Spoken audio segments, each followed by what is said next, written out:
Hello, and welcome to the Kreative Devices Mobile Podcast, a podcast created for all creative devices users to tell their story and to help bring even more creative awareness to the world. Today, we're joined by the one and only John Matos. How you doing, brother? Doing well, man. How are you? I'm good. Thank you for taking the time to have this sit down with me and, go over some things. I know you're really busy. Everyone wants to get you to do something. You're one of the leading guys on the internet right now as far as not only skits, but, reviews and stuff like that. Thank you, man. Yeah. Thank you so much for having me. And thanks for being patient with my schedule. Yeah, it's not only busy on the content side of things, but I do have like a full-time job outside of that. I got two kids. Life is kind of a whirlwind, but always make time for you and the awesome people that support what I do. Awesome. So, John, I know who you are, but for those watching who may not know who you are, please just tell us who you are, what you do, where you're from, your story, if you don't mind. Yeah, of course. So again, my name is John Matos. You can find me at Abiotic John, Instagram, kind of all over the place, everywhere else where you can you find social media stuff. But yeah, I'm a guitar player. I'm a content creator. Influencer's a weird word for me, but I guess I don't know, if you want to call it that, I guess I do a little bit of influencing. And yeah, I guess to like the elevator pitch of it is I mix metal music with funny meme videos, and have a really good time doing that. I also do some gear reviews. I work with a lot of different companies, with product launches and things like that. And ultimately, like I make content that's fun for me. That's where I like to start with it. And then hopefully like that translates to my audience. um I play in a metal band called Abiotic and have for the last, coming up on 15 years. Few records out with Abiotic. I toured full time with the band for about 5 or 6 years, and we've basically not been touring full time, but still working on music, still doing that as well. Um, and yeah, originally from Miami, Florida. I live in New England now. And yeah, I think that sums it up pretty well. Awesome. So, your band, how did you get into this band? Did you guys meet in Florida? We did, yeah. So I started getting into like the local metal scene in Florida. I joined a band called Behold the Ruins, which is just a local band doing their thing, already pretty established. And then once I joined that band, they wanted to like do change the direction of the band and the sound a little bit. They wanted to do a little bit more like technical death metal and kind of mix it with like deathcore and like all that kind of stuff.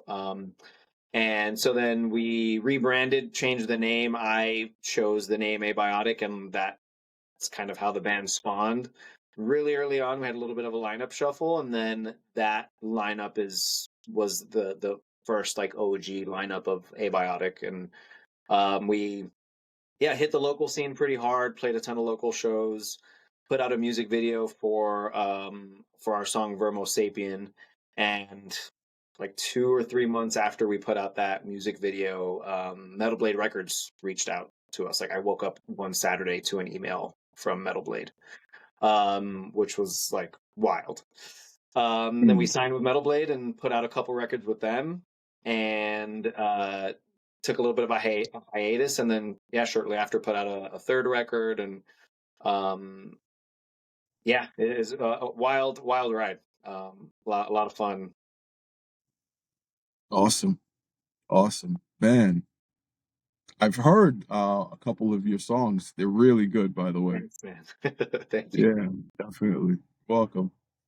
So, now we know what you do and where you're from. How did you get started in all of this? What got you into wanting to create content, and even before that, what got you into wanting to play guitar? Yeah. So I started playing guitar when I was 13. I'll be 36 this year, so 23 years.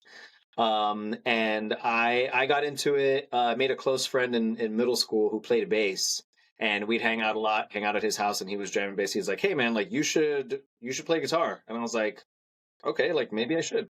So my 13th birthday, asked my mom to take me to like a local music store, it was like a family-owned music shop. Picked up an $80 guitar off of the wall hanger. It was a Discovery, which I don't even know if that's still a brand. And never looked back. I've been playing ever since. Um, Getting into the band thing always felt like the natural next progression as like as a young guitar player. It's just like you want to be able to do what all your heroes are doing. So that was like always the goal was learning songs to figure out how to write my own songs.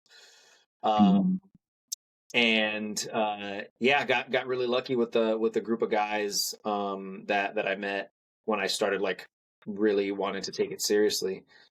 And so yeah, ultimately, like as far as like how I got into to putting together content, that's like relatively more recent, I'd say, in the last like 3 to 5 years. And a lot of it was how post the band's hiatus, take a hiatus of the band. Like if you're full steam ahead playing 200 shows a year and all that stuff, you take a hiatus, you come back, you got some ground to make up.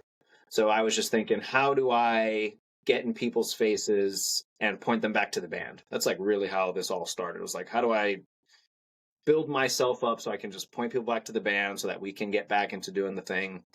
Um, and then I was really just like putting together videos of like riffs and like shredding and like kind of just really straightforward, like here's songs from my band. And then I saw a drummer do like a remix video of a dude screaming watching a video of somebody pulling syrup off of pancakes. And the drummer just like kind of shredding along to, but just with just drums, to the dude like screaming. And I was like, oh cool, that's like hilarious and like metal, and like I could probably put some guitar to that. So I figured out how to do that within my like DAW and my recording program and like the video piece of it. And so I did it. I reached out to those guys. They had already had like a pretty solid following like on Instagram and stuff, and put the video out. And that's was one of my first videos that got like 4 or 5 million views. And I was like, oh, okay, like this, I need to do more of this. So I just like leaned in really hard, and that's kind of what I've been doing ever since. I do a lot of different stuff too. I do like song remixes. So I did like a modern metal version of like the Pokemon theme song. I do like pop song. I do all kinds of stuff to like make it fun and like challenging for me. But that's like really like, I don't know if you want to call it bread and butter, but that's like it's super fun, and it's a creative outlet, and it I write music now in a way for those videos that I never have in the past. So it's like cool way to write music now. Okay. So you write the music specifically for that stuff, which is great. Yep. And you also find time to continue writing for your band as well. Yeah, that's been a little bit slower. So we did put out a record while I have been doing like the content stuff. And we've put out like a couple of songs, put out a single a couple of years ago now, but we haven't done anything super recently, to be honest, because I've been so busy with content. I Mhm. like, because the band is not a full-time thing anymore, and it's like really like a labor of love at this point.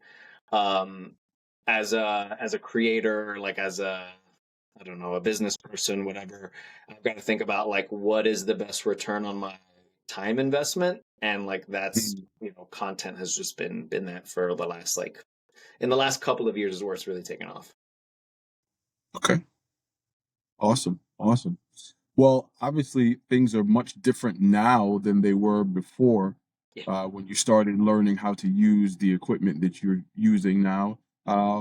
Take us back to, when you started learning how to record your own stuff. What were you using?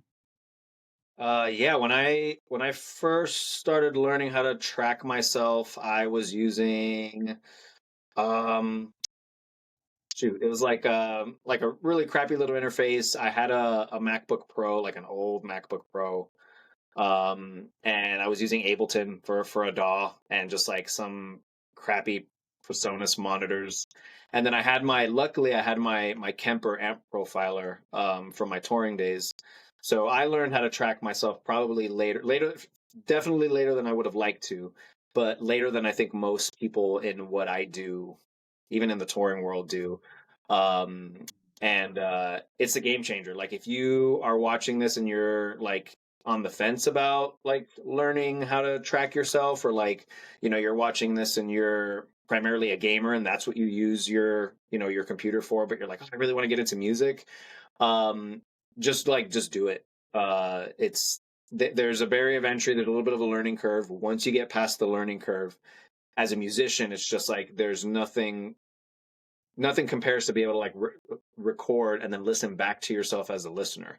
Because like our first album we wrote in a warehouse, five of us writing the songs together.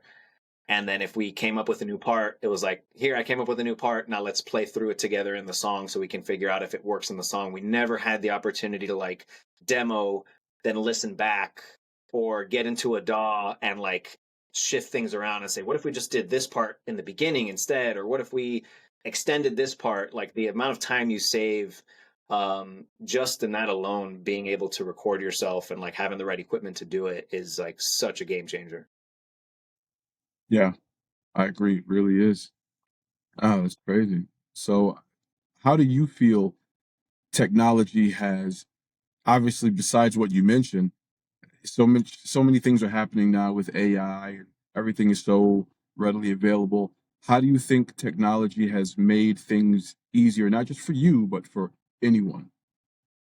I think it's lowered that like barrier of entry, right? And it has certainly made things easier. Anybody with a decent at-home setup and access to some good plugins like can put out high quality recordings. Where even when I was getting started like with the band, it was like we still had to like find like a local engineer, like get studio time in, and like you maybe there was people doing it back then just like from the bedroom, but I feel like now more than ever you can put out a really really really high quality product, for like it's really really affordable. I think the biggest cost is the time it takes um to hone the skills in, right? Like there's still like you still have to have a good ear, you still have to know what you're doing when it comes to mixing, when it comes to tracking, all of that stuff. But there are so many tools now that make that time shorter, be it hardware, software, tutorials that are available on YouTube. Even the recording like software, the DAW companies like have tons and tons of content and tutorials to like get folks up and running. So I love it. I mean, I'm the more the merrier when it comes to like art and creativity, especially when it comes to AI and like the direction things are moving, where uh, it's a little scary in that realm. AI like making music and all that kind of stuff, when AI should be like doing my laundry and working my day job so that I can make music and be creative. Um, but yeah, I think technology has just made things much much easier, and I'm super grateful for it. Yeah. And hopefully that will be happening. Hopefully, it will be doing your laundry and your day job for you so you can focus on music. I think that would definitely be the best use for AI. Agreed, But agreed. lots of, yeah, I think lots of people are finding ways to use it to their benefit, and it can be used for so many different things today. But before there was AI, um, we were just using our basic computers. You just needed a powerful machine to be able to, record your music and mix it. It's hard mixing if you don't have something powerful. I am curious though, because I know you reached out to us. How did you find out about Creative Devices? I want to say it was Keith Merrow, I think he posted something about working with a new company that was making some really great and powerful machines. And Keith has been a huge inspiration as it relates to music, as it relates to content. Like, you know, um, I think I think he does get the credit he deserves, and I think he doesn't get the credit he deserves in a lot of ways because he pioneered a lot of the gear review, like really putting together like really polished, high quality stuff. So it was always like, Mm. I want to do what Keith is doing. And so I saw that and I was like, oh, this is really cool. Like my setup was not able to handle what I was needing it to do, as far as like producing music and then the video editing piece of it. It just like I always wanted to do again high quality, like really take my content to the next level as Mm. I started working with more and more brands and things started to get more serious. And that's where I was like, yeah, I got to reach out to these folks because it looks like they're putting together some really really cool stuff. They're working with people in the metal world, right? Which like tech companies don't tend to. So I appreciated that a ton too. I was like, if there's like a community in this, like that's important to me. And I, I I'm pretty sure I reached out to Keith and was like, hey, like, how do you like your your setup? And he just like spoke the world of y'all and you and working with you. So that's what led me to reach out. That's awesome, man. Keith is great. Keith is He's the great. man. He's in Vitriol now. I hung Yeah. out with them in Brooklyn when they came to play. Keith is great. Good, good, I'm good. really Yeah. happy. Good for him. Yeah, I want this to be something that everyone can feel some sort of sense of community, right? Not just in metal, but in music in general, and in the Yeah. arts, right? No matter what you do artistically, we can create a community and people can get together and say, well, I think the best overall computing device would be a laptop of this size with this processor, with this graphics, et cetera, et cetera. And if enough people agree to it and they're willing to pre-order it, we can make it. Yeah. And no one else is willing to do that, right? And that's something that I wish I had, So I'm thinking, let's just do everything that's possible because I know what it's like. I'm a musician myself, which I need to start back playing more. I've been so busy, I haven't been playing guitar. But Yeah. that's the whole point. We're all artists in our own way, and we understand the struggle, and we just want to make sure that everyone can have what they need. Yeah. And you can't like if the tech is getting in your way of being creative, like then you're not really setting yourself up for success. You know? That's something that I am very intentional about. It's like I have to, in a lot of ways, like spend time making sure my setup is plug and play.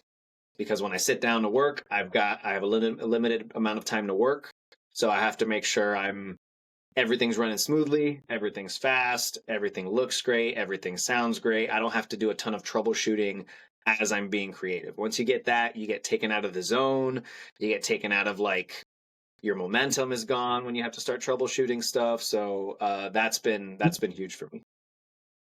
Yeah, I agree. So it's safe to say that your G16 has been working out well for you. Been yeah more than I could ask for.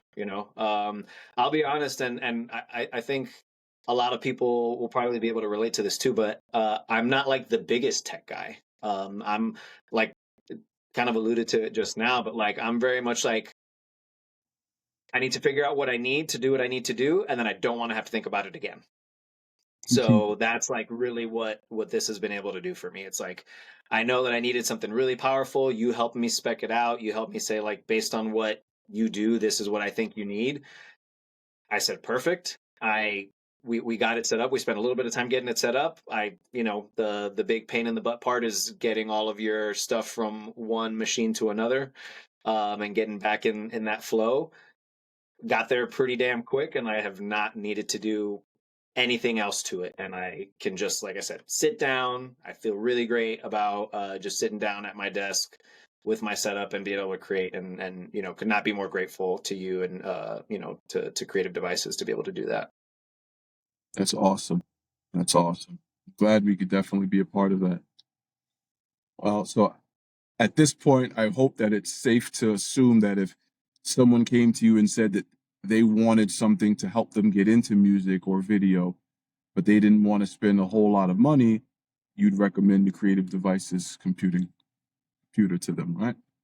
Yeah, I already have, and I know a handful of people at the least that have already grabbed a device from you. So, and same for them, like rave reviews where, yeah, it just makes sense if you're looking at other machines. Like, I have friends, I have friends who are like, oh, I just bought this and spent $4,000. And I was like, oh, I'm really sorry. And then I just pull mine out and I'm like, look, I've got the same specs or better. And for half of that or even less, maybe like 60 or whatever the math is, but um, much less than $4,000. Like that's absurd. Um, and yeah, they're putting their laptops for sale soon after that and go on the right route. That's awesome. You might be the person responsible for sending quite a few Mac users over to us. I've had some people that have come over. They said, "Yeah, we're switching over from Mac. We want to know what you think about this and that." And it's like, "Well, okay." Yeah, I And I came over always, from Mac myself, so yeah. Well, listen, you're not the only ones. I still have my old MacBook sitting on a shelf. yep. It's a very expensive paperweight at this point. You know, uh, I, like everyone else, tried the Mac thing. It was great for a little while, but then I got tired of the limitations, Yep. and I had to go back to Windows. But like I said, they make good stuff. I'm not saying anything bad about them. I don't think it's No, worth the price, you know. agreed. Yeah, I Yeah. had one like mid-session just start like smoking, like literal smoke was coming from it. I was like, Mhm. "Ooh, I think I need to make a change." Yeah. The cooling is terrible on those things, Yeah, especially if you had an Intel one. They prioritized trying to make it as silent as possible, but that heat has to escape, yeah, and somewhere. if the processor is not maintaining a certain temperature, you're going to have thermal throttling and overheating, and you basically spent all this money for a performance machine that's not going to perform, Yeah, so that's one of the things that we focused on, making sure that performance was priority. It's not going to be as silent as a Mac depending on the model you have. Like if you have one with a monster CPU and a monster GPU combined like a G16, it's impossible, you know yeah. it's It's impossible. expected. It's expected, but yeah, you learn how to work around that. Like, I do a lot of stuff in my home studio here, where I'm doing a lot of voiceover stuff. I'm doing a lot of and there's a ton of great software and tech of like noise, elimination or like noise Yeah, reduction. yeah, So not as much of an issue as it was before. Like if you're trying to do some of that stuff, and you're worrying about like a loud machine. exactly, exactly. I too have done voiceover tracking for stuff that's on YouTube and for other people next to the machine, and you really can't tell. So Yeah. that's awesome, man. Awesome. So what's coming up next for you and for Abiotic? Yeah, coming up next for me, I mean, feel like there's always something going on. So just yeah, just staying on the content game. Just working hard. Doing like a ton of brand collabs. So I've got some stuff with Seymour Duncan. I've got some stuff with Sweetwater. I've got some stuff with Jackson. So yeah, just continuing to do that and put out fun, like engaging content, that hopefully like shows people metal for the first time, or new kinds of gear for the first time, or you know, all kinds of different stuff. I like to like branch out as much as I can. And then for Abiotic, really, I'm not sure at this point, honestly. Like I'm still talking to the guys pretty much on a daily basis, and we're talking about constantly like we've got a couple of like half finished songs that just like need to like we could just get done and put out. I just Mm. need to figure out the best way to do that in the position that we're in currently, which is we're not really going to be touring. So again, goes back to that labor of love, and I want to make sure that if we are going to put something out, we're doing it in a way that the work that it takes, we're going to be getting that same amount of return. We're going to get that same amount of visibility. But we'll, long way to say like we are going to put some music out. It's probably just going to take a little bit more time. Okay. Do you think that it's possible that you might start touring again, or are you just Um, not feeling it? Me personally, maybe. The band, probably not. The the guys, like we all just live all over the country, and it's a big investment for us to get together to tour. And at the level that the band is right now, it's difficult to like break even for us to like tour. We'd have to go out on some pretty long runs to be able to do that. Everybody's got a full-time job. Everybody's like got life, right? And certainly tough for me personally to like leave my family and stuff like that for a gig that where we would just be like breaking even on expenses pretty much. Yeah. Um, but I'm certainly like open to opportunities that like would make sense for me from like a musical standpoint, from a financial standpoint. So I am playing, and actually a couple of the guys from Abiotic are going to be in on this too. But I'm going to be playing a uh, a convention. So like it's like a pop like anime cosplay sort of convention. It's called Kineticon here in Connecticut, where I live. And there's a creator. Her name is Sunfire. If you know her, or if anyone else knows her, she's a super super talented drummer. She's a streamer, and she is an incredible like she's an incredible follow. Like if you want a good laugh and you want to like watch an awesome drummer, like please go follow her. She put out some original music, and me and a couple of the guys are going to be her backing band for her show, her performance at the convention. So that's next month, July 18th and 19th, Hartford Convention Center. So if anybody listening is going to that, would love to see you there. Awesome. I'll definitely try to make that one. Yeah, July you're not too 18th far, and right? Like 19th. you're in, No, I'm in New York, so it's not that yeah, bad. a couple hours maybe. Yeah, I could definitely do that. All right. I Cool. got to check my calendar, make sure I'm free, and if I'm free, I'm there. You Yeah, know, it'd sweet. be nice to run into you at another convention that we ran into each other at NAM. Yeah. Sorry we don't have more time to catch up at NAM. It's like it's it's insane. Like I'm sure we could do a whole podcast just about like the NAM experience. Trust me, I get it. I get it. Every day was just something different, you know, and everyone Yeah, has their own things. I had each day I had schedules to meet people, different locations at different times, and I exactly. didn't even get to enjoy anything as a guitar player. I'm looking at all this stuff like I want to see that, I want to see that, and I didn't get a chance to do any of it. You know, it's just, Yeah. but that's how it goes. You know. Yeah. So speaking of NAM, uh, I'm already booked for January. Are you coming back out? I absolutely will be there. I'll be there. I'm not. I need to just like get ahead of it and book my hotel. But I'll be there for sure. Yeah. I don't if I can help it, I don't miss a NAM. It's yeah, it's good. Always good to see friends and connect and some great shows. Like got invited out to the PRS party this last NAM, which was like incredible. Got to see John Mayer play in like a 400 cap room or something. It's insane.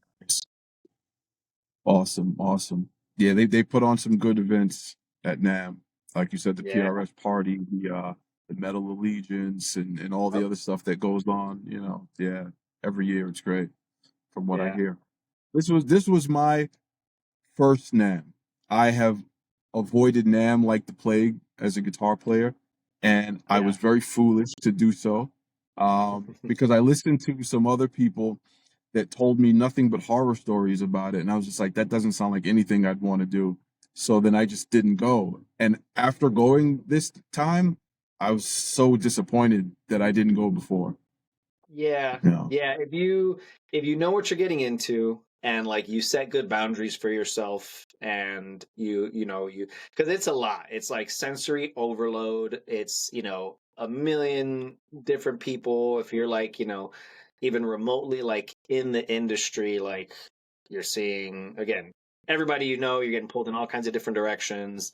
And then it's like an all day thing, so it's exhausting. There's like tons of, but honestly, like I don't know. I'm a fan first. I always come from a place of gratitude, right? Like I always come from a place of like when I was 13, if you told me when I was my age that I'd be going to these as an artist or as a content creator and getting to meet all these people and do all these things and like, it's I guess it's relatively easy to get like jaded when in this industry, but like I refuse to let myself get there. It's like I am grateful for every opportunity and I'm going to take advantage of it because like this is what it's about, you know? Um so I know it's not for everybody. Like I said, it's a lot. It's a lot if you don't like being in a place with like loud music and like tons of people. Um that's it's not for you. But if you're cool with that and then like you can try out all kinds of gear, guitars, like see shows, like have a good time, drink with like some of your heroes, or like yeah, it's great. If you can make it out there, I highly recommend it at least once, just so you can say you have the experience and like decide for yourself if you like it or not. Yeah, yeah. Don't be like me. Don't be foolish and don't go. So I'm regretting it, but I'm happy that I was able to go. Definitely a great time. So, when are you going to create your own music outside of Abiotic and the things that you're doing? That's a good question. I have done that in the past. So I put out Um, probably 7 or 8 years ago, I put a single out, which is just like an instrumental kind of thing. I've been trying to figure out a way to put out as songs the remixes that I do for like Instagram and stuff. The streaming platforms have like some limitations on how long those have to be, though.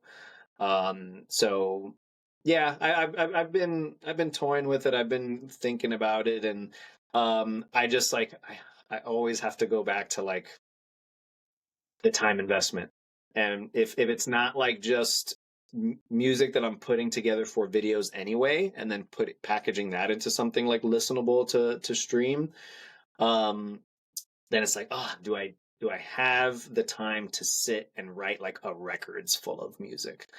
That like I don't have right now. If I ask my if I as much as I want to, if I honestly ask myself that question and honestly answer it, like the answer is no. But maybe that changes, you know. So I have like for anybody who watches my stuff, like we mentioned before, like for 99% of the videos that I do, it's original music written for that specific video. So over the last few years, I've put out like hundreds of videos at this point. So that's like hundreds of different riffs basically that I have the opportunity to use in some form or fashion. So I guess you can call it like a bank. There's a bank of riffs out there like built up. So yeah, I'm considering it. I've just been thinking about like the best way to go about it. Okay. Well, I'm looking forward to it Thanks, whenever man. you get to it. Yeah, Oh, what I did do definitely. too that I forgot to mention, it's not an original, but I did do a full remix metal version of Africa by Toto. That I put out last year, I want to say. I think I And remember. yeah, that's got Eddie Ermita from Suicide Silence on vocals, and then my buddy Mike Caputo on drums. And yeah, I did it like note for note, basically, but just like an extreme metal version of that song. So that's on Spotify. You can check that out on my Spotify. We did a That's music video awesome. for it. It's like really fun. Yeah, I remember you posted that video. I remember Yeah, watching that. That was pretty sick. Pretty yeah. sick. Wow. Yeah, I think. Yeah, you're saying? No, I was gonna say just Abiotic's drummer. His name is Tony. He's got like a production company called Zenbeast Media. So he does like he produced our whole last record, like engineered, mixed, mastered, did all of the animation for the music videos that we put out, and then he mixed, mastered, and then did the video work for that for Africa as well. So just a big shout out to Tony for being an evil genius and like just the man. Awesome. Wow. Definitely. Shout outs to Tony. Well, hopefully, you and Tony can get together if he's not too far. I'm not sure how far away he is from you. But if you guys can get together and do some more stuff, that'd be great. Yeah, I mean he'll be drumming as part of the backing band for Sunfire, and then Killian, our bass player, will be playing bass. They're not too far. I live in like northern Connecticut, and they live in Massachusetts, so they're not too far, but just far enough to where it's like a little bit of a hassle to get together. But I imagine like we get together again. We haven't gotten together and jammed in a long time, but we're getting together to rehearse for these couple shows. I think it'll like light the fire again a little bit. That's what I'm thinking. We'll see. But, to kind of full circle, like tie it back, um, we wouldn't be able to put out like a majority of the music that we put out without the right machines, without the tech, because a lot of it is just like sending ideas back and forth, or even like me recording like my parts or like my leads at home, DI, and then sending it off to Tony to like put into the mix and like do all of that stuff. So going back to like how has technology helped, and like how other people can leverage it too, like even if you're like in a full-fledged band, like, and you have the right setup, you don't have to meet in the studio, you don't have to like do that stuff anymore. You can just like track your parts at home and then send it off to the engineer. Yeah, it's definitely a time saver. I was thinking about that. There was a jazz trio in Italy that contacted me, and I was talking with the guitar player, and they had a song that they wanted mastered. Some guy mixed it. He didn't do the best job, but they wanted it mastered. He sent me the track, and I couldn't work with the WAV file. So he had to Yeah. send me the stems. So he sent me the stems. I did the best I could because it wasn't put together that well. But, I'm not the best at anything. I don't think anyone is. But we can only do what we can. Yeah. And I did what I could, and it came out pretty well. And to think that, you know, he couldn't find someone where he lives to do it. We're just having conversations, talking about stuff, talk about how I used to have a studio and this and that. And I'm like, all right, he's a cool guy. I don't mind helping him out. I'm not going to charge him that much. And he was able to send the stuff over the internet. I was able to do what I do and then send it back to him. It's just the convenience cannot be beat, Yeah. you know? Time to be alive, So, man. What a time to be alive. yeah. And now there's all these programs that can do this stuff automatically for you with AI. Some of them Yeah. are okay. Some of them you might still have to do some stuff yourself, but they'll get you close enough. Yeah. Yeah. So, It's scary to think about, like I said before, because yeah, there's the whole like people been doing it their whole lives, getting good at it, and then now there's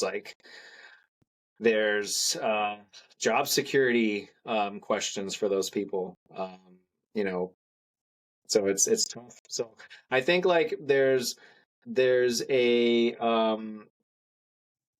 certain amount of like leaning into it that you want to do, because I feel like with AI stuff, if you don't lean into it in a little bit of a way, then you kind of get left behind. But if you're using it as a tool and not as a crutch, that's where, like, for me anyway, then I don't know, I can I can wrangle a little bit better the moral pieces of it.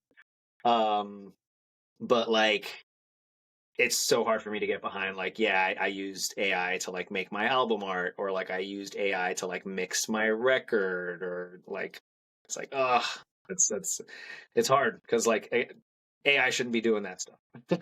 Like we were saying before. Yeah, I think the downside to that is everything is going to end up sounding the same. Yep. You have a lot of people who want to put music out, who don't know how to mix or master, who don't take the time to learn, and they just want to rely on AI to do everything, and then all Yeah. this music will end up sounding the same. Now, Yeah. like you said, it's good to use it as a tool to help you with certain things, but it's very important to learn how to do things to get your own sound. It's just like as a guitar player, 100%. you don't want to just use a sound like some static sound that everyone else is using, then you'll sound like everyone else, unless you really like a particular sound. Uh, you know, it's all about having your identity come through and finding ways to mix and master while still having your identity come through and not having it sound like everything else. Absolutely. Yeah, you nailed it. Yeah, having that signature sound, which is something that's been like really important to me since early on. Because I grew up around guitar players where like it's like, yeah, he like took the time to like really develop a sound. Like I can listen to a song or a record, and it's like I know that's them. And that Mhm. was something that like I chased and like still chase. So yeah, that's a great point. Yeah, you're absolutely right. Still to this day, guitar, my favorite guitar players, Slash, it's him. Marty Friedman, it's him. Greg Howe, it's him. I could go on and on. Steve Vai, all these guys, it's them when you hear them, Hmm. and that's what makes them special. There's a lot of guys that are great, but you may not know it's them because they kind of sound similar to a bunch of other people. And not that that's a bad thing, but I think it's for me personally, I gravitate towards people that have their own sound, something special, something unique about them. Maybe they can't play a million notes per minute like this guy, but Yeah. their sound attracts me more somehow. There's something in the way that they do, their phrasing, the way they phrase things, Yeah. the flavor behind it is, yeah, very interesting. Totally. Totally, totally, totally. Yeah, like the best stuff is a for me anyway is like a mixture of that, right? Like I love the technicality behind it and everything, but yeah, if there's not some good phrasing and like memorable melodies, yeah, especially as I've gotten older, like it turns me off more and more. Not turns me off, but I'm not as like doesn't grab me as much. Yeah. So it's not just me. Okay, I feel good now. No, not just you. I know exactly what you mean, man. Same thing as I'm getting older. I still like to see people that can play really well and shred and stuff like that, but it just doesn't excite me the same way anymore. I Yeah. gravitate more towards someone that has a unique character to their sound. The way they phrase things. It's like, ooh, I like, that caught my attention. Yep. Yep. Yep. Yep. Yeah. So it's awesome. So you know, I've been asking you all of these questions. Is there anything you'd like to ask me? Um. Yeah. Who are some of your I guess favorite people that you've gotten to work with since you started doing creative devices? That's interesting. Keith Merrill, we talked about before. Keith was one of the first people to use one of our laptops. I've been following Keith for a long time as a guitar player. He is the riff master. Yeah. Everyone knows. Yeah, he's Keith writes those incredible riffs. Thanks to Keith, guys like Jeff Loomis, Oh man. um, yeah, and so many other people that may not be musicians but are in the music in a certain way, and also on YouTube. Like I've been following Robert McClellan from Home Studio Simplified for years. He was also one of the first ones to use one of our devices. Him and Keith actually were the first two. Awesome. A legendary metal producer, Christian Cola. I got to work with him. Sick. John Simons from Sonic Drive Studios. You know, he's got a big YouTube channel. A lot of people. I don't think I could sit here and name everyone. And I feel bad about starting to name people and then I don't mention other people's names and they're like, "Hey, you didn't say my name," or this. I It's set just you up. I set you up there a yeah. little bit. It's just it's too many people. I can't even remember everyone offhand. But there's a lot of great people, man. There's a lot of great people that I've met, and I'm very grateful. Because of we said Christian Cole, because of Christian Warren Hewitt from Produce Like a Pro, also Henning Pauly from HP42, and thanks to Henning, Kreative Devices was invited to 42 Gear Street this year, so we'll be going to Germany for that.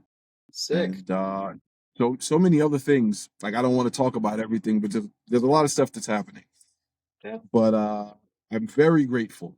I honestly, like, I'm tired. I don't know if I'm trying not to look it, but you can probably see it on my face. I'm exhausted. But I'm extremely grateful for all the opportunities that have come along because of Kreative Devices, you know, and it's just me doing something that I was passionate about.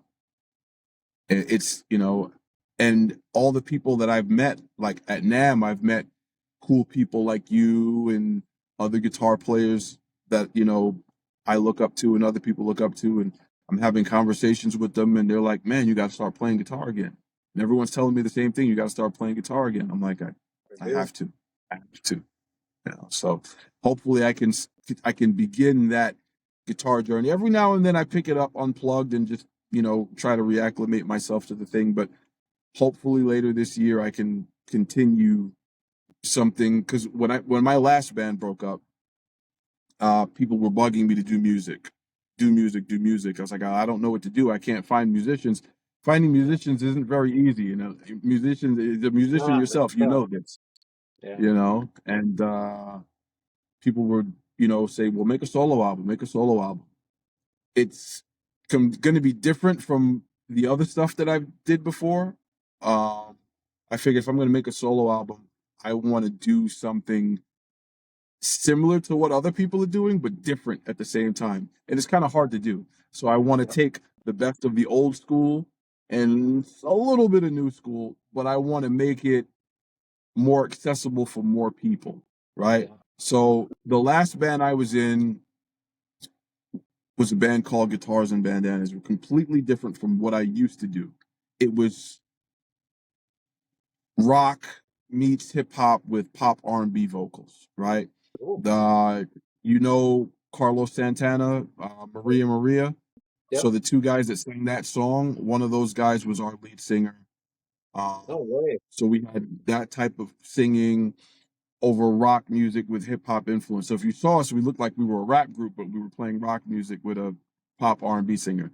And before that, I was doing progressive death metal. Yeah. So to go from progressive death metal to hip rock soul to now traditional guitar instrumental album, it's like, it's so strange. But I want to try to blend all of these things in there because I like everything from fusion jazz all the way up to progressive metal. I don't want to just hold myself into one thing. Yeah. But I think I went all the way around the world with this question. I apologize. No, that's all good. That's what this is for. Yeah.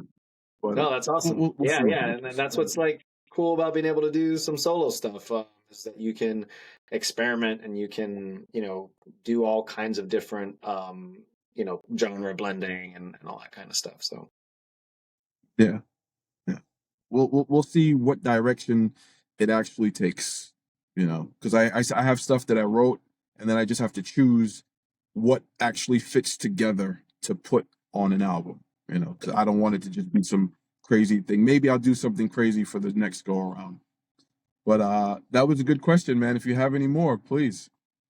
I guess my last one is one I've been thinking about because we've been I have like such a especially since I've had kids, I have such a bad relationship, I guess, with time. I can't even remember. It feels like we've been working together for like years at this point. I want to say it's been like two at least. Uh, Yeah, I want to say. Well, you know what? You messaged me, if my memory serves me correctly, you messaged me back in 2023, but we didn't actually start working together until 2024. okay. So then maybe my question is not as relevant, but maybe it is. So really my question is like with how you see um software developing and like all that stuff, like again from someone who's relatively technical but not incredibly technical when it comes to like hardware, how often should someone be upgrading? How often should someone be like reinvesting in their setup to keep up with the times, to make sure that like everything, as software updates, when do I guess I'll ask the question personally. When do I need to start Mhm. thinking about like upgrading if I'm doing more audio, more video, more gaming stuff? I think it entirely depends on what you're doing, Yep. right? Um, the setup that you have now is going to last for what you do for another few years at least. Great. Okay. Now, if you decided, and the reason why we did that was because you can go beyond 4K with the one that you have. You Yep. can do 6, even 8K. It's at 8K, it's gonna take a little longer, but it'll get the job done. Yep. You know what I mean? Where try to buy a machine that can do 8K right now. Yeah. Yeah. No, so You the see only what I'm thing I had saying? to do that I learned, this was like one of those things that I had to like figure out how to troubleshoot in real time. I had to do for anything I was doing, like 4 to 8K, I had to do like real time rendering in my video um editor. Because it couldn't handle like playback during editing if it wasn't rendered,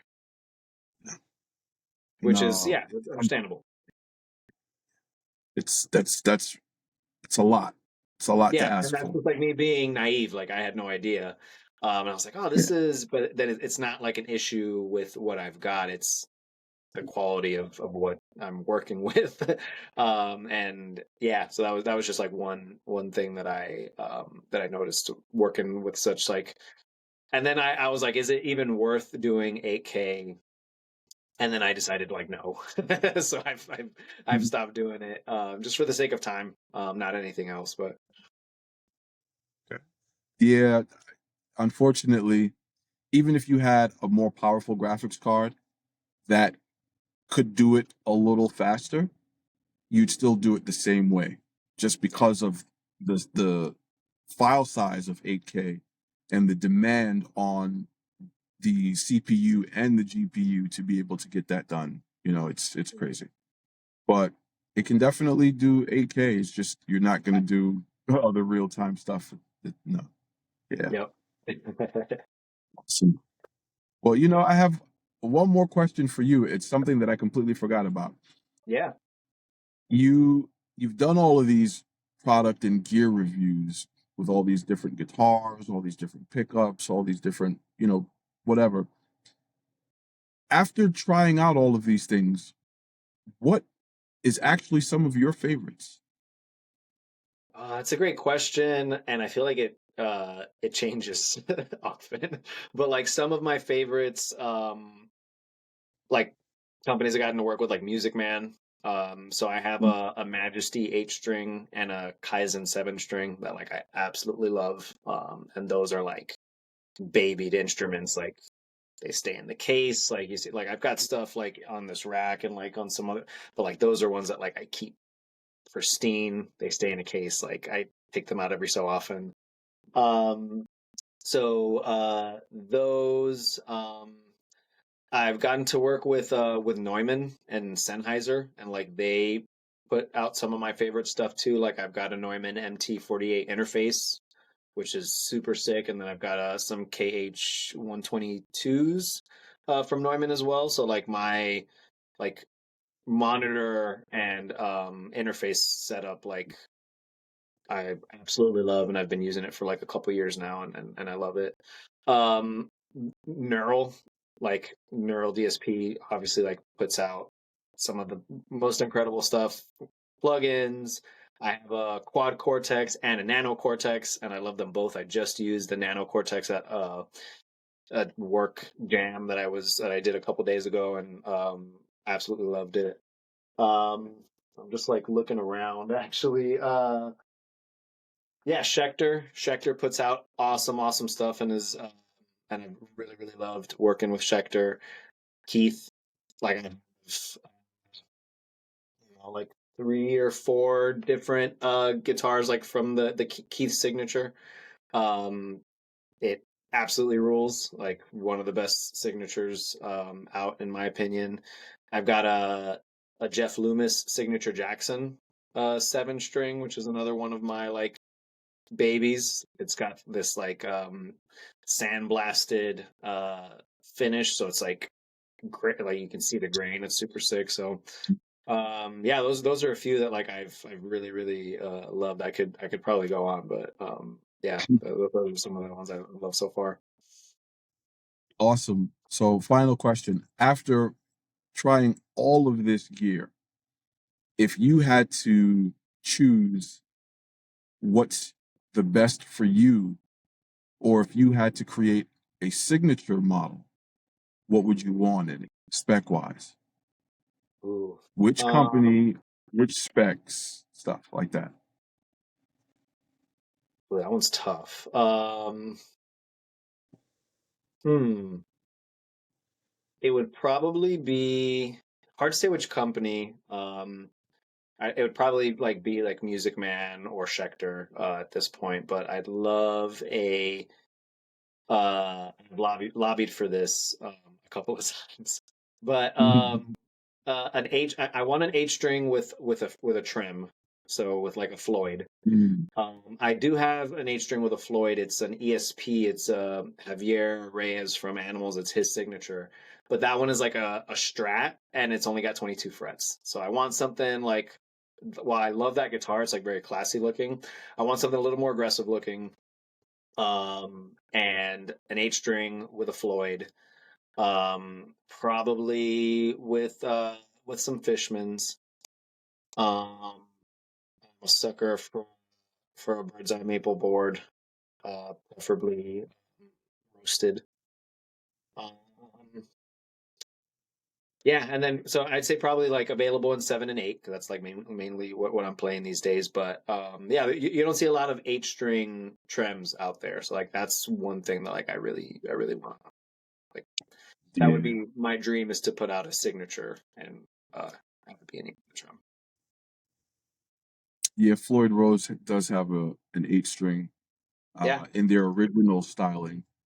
Uh, it would be nice if they had one in the pro styling, because the pro styling is better in my opinion. But I like the Pro too. Yep. yeah, that's awesome. All right, so good to know. I'm visualizing that guitar in my mind right now. Me too. Hopefully one, yeah. Hopefully one of these companies are watching and listening, and they'll reach out to you and give you a chance to make that happen. We're manifesting out here. Yes, absolutely. We're putting it out there. Awesome. Listen, man, I'm very grateful for you taking the time to sit down and have this conversation with me.